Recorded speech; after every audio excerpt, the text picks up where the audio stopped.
குட்டி பிள்ளைகளே, இன்று புதுசா ஒரு கதை நான் சொல்லவா? உங்களுக்கு ரொம்ப ரொம்ப பிடிக்கும். வாங்க நம்ம கதைக்கு போகலாம். கொக்கும் மீன்களும் புத்திசாலி நண்டும். ஒரு காலத்தில் பசுமை நிறைந்த ஒரு பெரிய காட்டின் நடுவில் ஒரு அழகான ஆழமான பெரிய குளம் ஒன்று இருந்தது. அந்த குளத்தில் நீர் எப்போதும் தெளிவாகவும் குளிர்ச்சியாகவும் இருந்தது. அந்த குளத்தில் நிறைய மீன்கள் குடும்பங்களாக மிகவும் மகிழ்ச்சியாக வாழ்ந்து வந்தன. அந்த குளத்தின் அருகில் ஒரு வயதான கொக்கு ஒன்று வசித்து வந்தது. இளமையில் அது மிகவும் வேகமாக மீன்களை பிடித்து சாப்பிடும். ஆனால் வயது அதிகமானதால் இப்போது அதன் கால்கள் நடுங்கின, கண்கள் மங்கின, வேகமாக பறக்கவும் முடியவில்லை. மீன்களை பிடிப்பது அதற்கு இப்போது மிகவும் கஷ்டமாகிவிட்டது. ஒரு நாள் கொக்கு பசியுடன் குளத்தின் அருகே வந்து நின்றது. மீன்கள் தண்ணீரில் சுலபமாக நீந்துவதை பார்த்தது. இப்படி இருந்தால் நான் பட்டினியாகவே இறந்து விடுவேனே என்று அது மனதிற்குள் நினைத்தது. அப்போது கொக்கின் மூளையில் ஒரு தந்திரமான யோசனை தோன்றியது. அடுத்த நாள் கொக்கு மிகவும் கவலையுடன் குளத்தின் ஓரத்தில் தலை குனிந்து நின்றது. அதன் முகம் முழுவதும் சோகம்.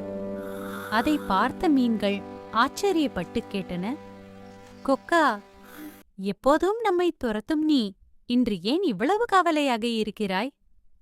கொக்கு நீண்ட மூச்சு விட்டது மற்றும் மென்மையான குரலில் சொன்னது, ஐயோ, உங்களுக்காகத்தான் எனக்கு கவலை.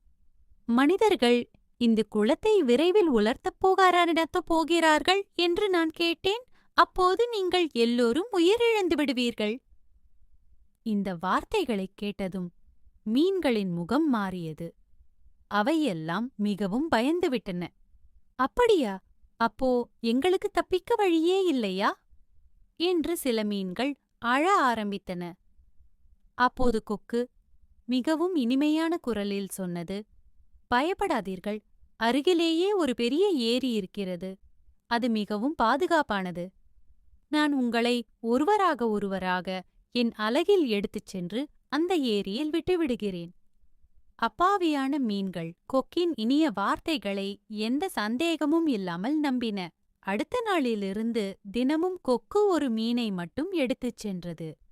வானில் பறக்கும்போது மீன் சந்தோஷமாக நாம் காப்பாற்றப்படுகிறோம் என்று நினைத்தது. ஆனால் உண்மை வேறு.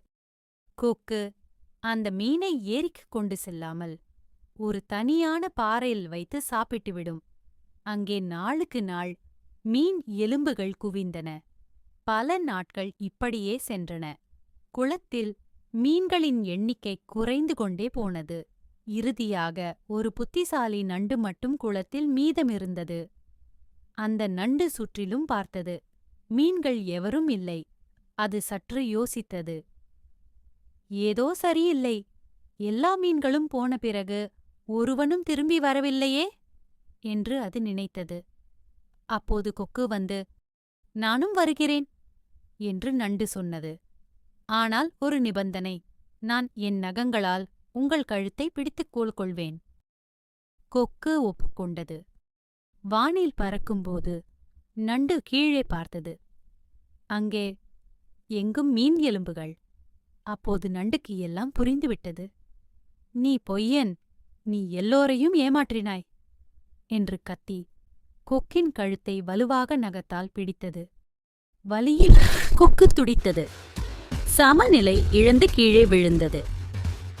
அதன் உயிர் முடிந்தது. நண்டு பாதுகாப்பாக மீண்டும் குளத்துக்கு திரும்பியது. அந்த நாளிலிருந்து அந்த குளம் மீண்டும் அமைதியாக இருந்தது. குழந்தைகளே, உங்களுக்கு இந்த ஸ்டோரி பிடித்திருந்தால் நம்ம சேனலை சப்ஸ்கிரைப் பண்ணுங்க, ஒரு லைக்கும் பண்ணுங்க. டாடா, அடுத்த வீடியோவில் நம்ம சந்திக்கலாம்.